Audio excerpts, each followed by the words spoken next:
إن الحمد لله تبارك وتعالى نحمده ونستعين به ونستغفره ونعوذ بالله من شرور أنفسنا وسيئات أعمالنا من يهده الله فلا مضل له ومن يضلل فلا هادي له وأشهد أن لا إله إلا الله وحده لا شريك له وأشهد أن محمدا عبده ورسوله صلى الله عليه وعلى آله وأصحابه أجمعين. يا أيها الذين آمنوا اتقوا الله حق تقاته ولا تموتن إلا وأنتم مسلمون. أما بعد فإن أصدق الحديث كلام الله تعالى وخير الهدي هدي سيدنا محمد عليه الصلاة والسلام وشر الأمور محدثاتها وكل محدثة بدعة وكل بدعة ضلالة وكل ضلالة في النار وما قل ودل خير مما كثر وألهى وقليل يغنيك خير من كثير يطغيك وإنما توعدون لآت وما أنتم بمعجزين. وبعد. Dear respected brothers and sisters in Islam, today inshallah we have our third lesson in the tafsir of Surah Al-Haqqah. And as we mentioned last Friday, that the word Al-Haqqah comes from the root Al-Haqq. And Al-Haqq in Arabic language, it means the truth. And the word Al-Haqqah, which is the undeniable reality, here it refers to the day of resurrection. It's one of the names of the last day, Al-Haqqah. It will come and there is no doubt about it. Today, inshallah, Allah subhanahu wa ta'ala is speaking to us about some of the horrors and fears of the day of Qiyamah.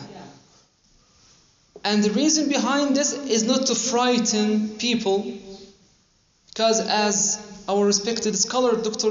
Rida Bidir told us yesterday in his lecture in the university, that we worship Allah subhanahu wa ta'ala through love, because we love Him. Because each surah in the Quran starts with Bismillahi ar-Rahman ar-Rahim. In the name of Allah, the most gracious, the most merciful. So we worship Allah subhanahu wa ta'ala because of His mercy, but at the same time we're supposed to combine to this some fear. And that's why you find through the ayat of the Quran sometimes He reminds us of the akhirah, not to frighten us, but to try our best to attain excellence in this world, in worshipping Allah subhanahu wa ta'ala, and also in our personal life through the understanding of the day of Qiyamah. That we have in mind that we're going to meet Allah subhanahu wa ta'ala one day, so we try to maintain this excellence in this world and to improve our ibadah towards Him. The ayat that we have today about the last day, Allah mentioned some of the horrors and the fears that will take place in the day of Qiyamah. He said, فَإِذَا نُفِخَ فِي الصُّورِ نَفْخَةٌ وَاحِدَةٌ. Allah subhanahu wa ta'ala said, when the horn is blown with one blast. And as you know, there is one of the angels of Allah subhanahu wa ta'ala whose name is Israfil alayhi salam, who is holding the horn now and waiting for Allah's commandment to blow the horn. And the first time He will blow the horn, everybody on earth is gonna die. But in this ayah, Allah is speaking about the second time He will blow the horn. The angel will blow the horn. At this time, everybody is gonna come back to life. It's the day of resurrection, to be presented before Allah subhanahu wa ta'ala. فَإِذَا نُفِخَ فِي الصُّورِ نَفْخَةٌ وَاحِدَةٌ. And He emphasized the strength of this nafkha, of this blow, by saying wahida. It's one blast, telling us that it's going to be very harsh, it's going to be very severe and strong, and there is no need for another one for everybody to be resurrected before Allah subhanahu wa ta'ala. Nafkha wahida. And then the second ayah قال وَحُمِلَتِ الْأَرْضُ وَالْجِبَالُ فَدُكَّتَا دَكَّةً وَاحِدَةً. You imagine that the whole earth, the whole universe will be lifted, and al-jibal, and the mountains will be lifted. Mountains are actually some of the creations of Allah subhanahu wa ta'ala. Why did He subhanahu wa ta'ala just to pick up the mountains to speak about? He didn't say وَحُمِلَتِ الْأَرْضُ وَالْأَشْجَارِ. He didn't say, for example, the earth and the trees will be lifted. The earth and the houses will be lifted. He said the earth and the mountains will be lifted instead. Because of what? Because the mountains are one of the biggest creation of Allah subhanahu wa ta'ala. And that's why He gave us an example with one of His biggest creations, subhanahu wa ta'ala, that it will be lifted on the day of Qiyamah.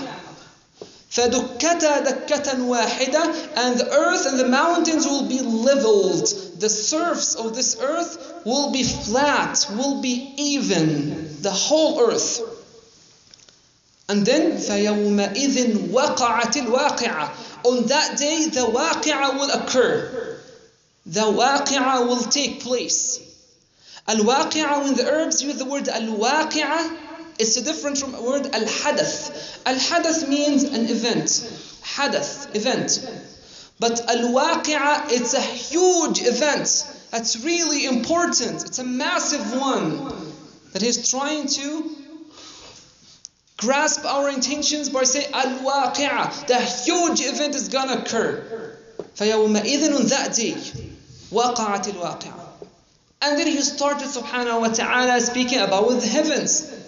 قَالْ وَانْشَقَّتِ السَّمَاءُ فَهِيَ يَوْمَئِذٍ وَاهِيَةٌ. And the heavens will split open. You can see the heavens now above us. This is one of the creations of Allah subhanahu wa ta'ala. He controls it. On the day of Qiyamah, it will break into small parts. The heavens will crack. You will see cracks in the heavens above you. And who lives in the heavens? We live on earth. We live in our houses. If one day our houses, Allah subhanahu wa ta'ala forbids, if our houses are destroyed, as we see the houses are destroyed on people inside of them, like in some Muslim countries, may Allah subhanahu wa ta'ala give them victory. Allahumma amin ya rabbal alameen. What is the first reaction that I would do if Allah subhanahu wa ta'ala would decide to destroy my house? Is to go outside of my house, because otherwise I'm going to die inside. Same thing will happen with the angels. وَانْشَقَّتِ السَّمَاءُ فَهِيَ يَوْمَئِذٍ وَهِيَ قَالْ وَالْمَلَكُ عَلَى أَرْجَائِهَا. Because the angels of Allah, they live in the heavens. Once the heavens start to crack, they will come out. And they will be at the edges of the heaven. وَالْمَلَكُ عَلَى أَرْجَائِهَا وَيَحْمِلُ عَرْشَ رَبِّكَ فَوْقَهُمْ يَوْمَئِذٍ ثَمَانِيَةٌ. And 8 of them, the angels, will be lifting or bearing the throne of your master, Rabbika, will be carrying the throne of Allah subhanahu wa ta'ala. And then He gave us the lesson. Why is He telling us some of these horrors? He's not frightening us. He's telling us, maintain excellence, perfect your ibadah in this world, because you will meet me one day. قال subhanahu wa ta'ala in this last ayah, in this portion of the surah, يَوْمَئِذٍ تُعْرَضُونَ لَا تَخْفَى مِنْكُمْ خَافِيَةٌ. On that day, all of you will be exposed. All of you will be presented before Allah subhanahu wa ta'ala. Anybody who was unjust towards his wife or his children will be exposed before Allah subhanahu wa ta'ala. Anybody who was not kind towards his parents will be exposed before Allah subhanahu wa ta'ala. And on the other hand, anybody who used to help people and to give charity for Allah's sake also will be presented before Rabbil Alameen, will be rewarded for this. Those who pray at night among you will be also presented before Allah subhanahu wa ta'ala. Those who, mashallah, recite Quran, make adhkar, pray jama'ah on time every day, they will also be presented before Rabbil Alameen. Nothing will be hidden. لا تخفى منكم خافية. يومئذ تعرضون لا تخفى منكم خافية. Our challenge when we speak about the day of Qiyamah is that we are brought to this life and we don't know what time we're gonna die. This is one of the biggest challenges that we have. Allah subhanahu wa ta'ala created me and He put me on this earth to test me, and He didn't give me a plan. He didn't give me the schedule, what time I'm gonna die, what time I'm gonna become sick and not able to worship Allah subhanahu wa ta'ala, what time I'm gonna be wealthy and have money, and what time I'm gonna be in need and lose my job. I don't know anything about the plan. This is one of the biggest challenges. قال النبي صلى الله عليه وسلم أعمار أمتي ما بين 60 إلى 70. Most of my ummah will live for 60 to 70 years. Most of my nation. But still, we don't have any assurance. Like, I'm not sure, I'm gonna die, maybe I'm gonna die now while I'm giving the khutbah. And I hope to die while I'm giving the khutbah. It's an honor.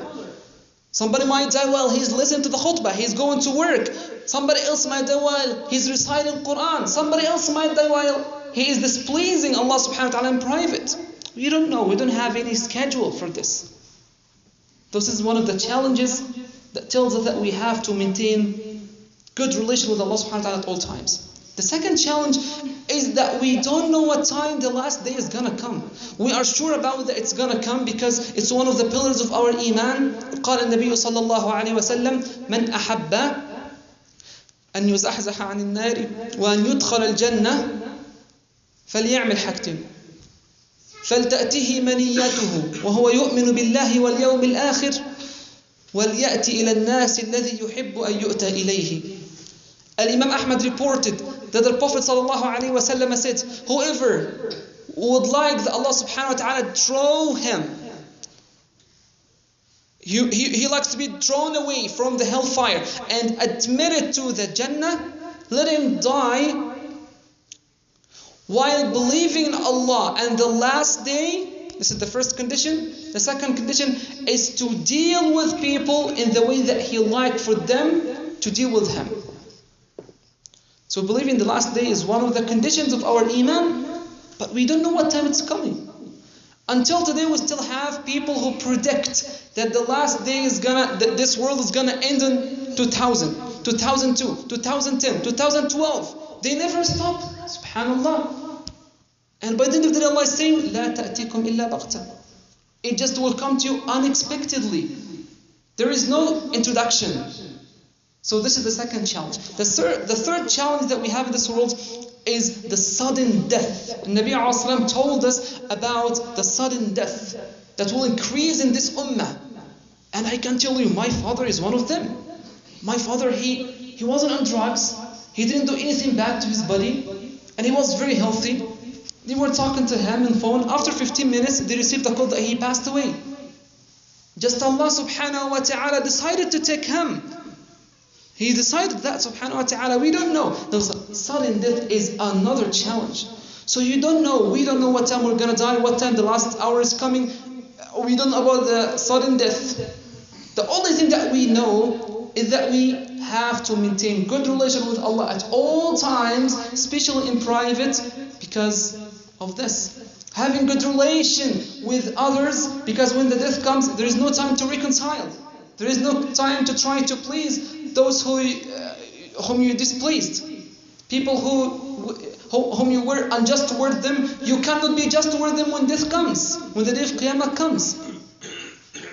So may Allah subhanahu wa ta'ala protect us from the fitna. Allahumma ameen. I would like to end this khutbah inshallah with one of the stories that took place between Sayyidina Mu'adh ibn Jabal radiallahu anhu and Sayyidina Abu Darda.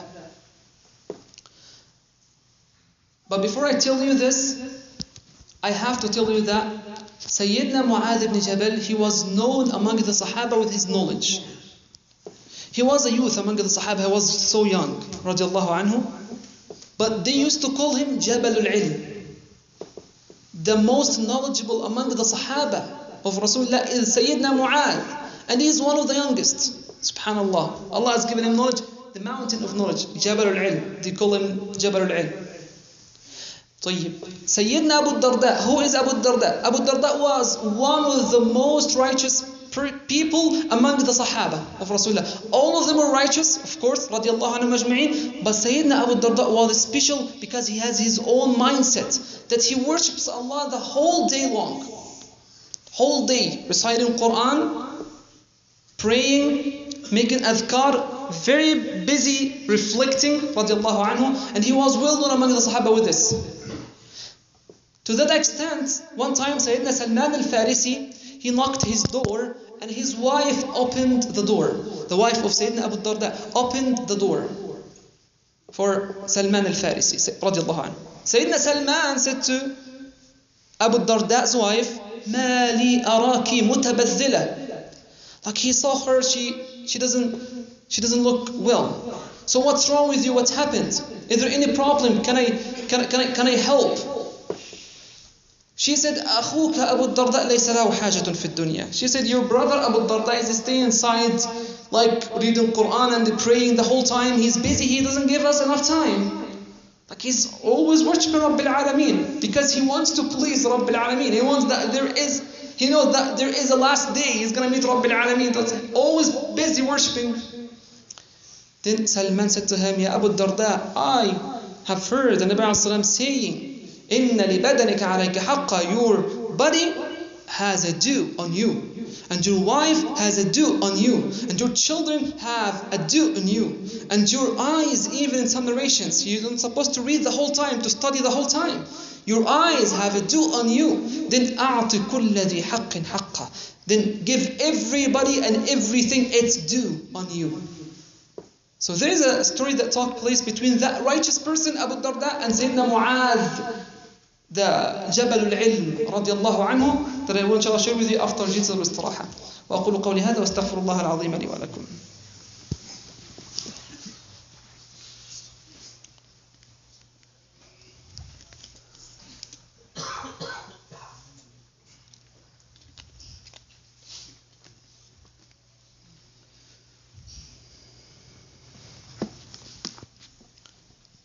الحمد لله والصلاة والسلام على سيدنا مولانا رسول الله صلى الله عليه وعلى آله وأصحابه من والاه. وبعد, the story is a very short story. It's actually about a question that Sayyidina Mu'adh asked Sayyidina Abu Darda, how do you worship Allah subhanahu wa ta'ala during the day? Like, tell me about your day, the way you worship Allah. Sayyidina Abu Darda told him the schedule of the whole day, that he wakes up for Fajr, he prays Fajr on time, then he prays Duha, the whole time reciting Quran, the whole time making adhkar, reflecting, all the prayers in Jama'ah, fasting most of the days, praying most of the nights. Then Abu Darda asked Sayyidina Mu'adh the same question. Tell me about yourself. You're the most knowledgeable. Look at Sayyidina Mu'adh, Jabal al-Ilm. And that's exactly how to maintain this excellence in this world and to perfect your ibadah with Allah subhanahu wa ta'ala, because we're going to meet him one day. قال سيدنا معاذ, listen ya Abu Darda, I ask Allah subhanahu wa ta'ala to reward me when I go to sleep as He would reward me if I would do any good deeds. This is the key, the intention. You don't have to be worshipping the whole day, but you can with good intention to please Allah for the whole day.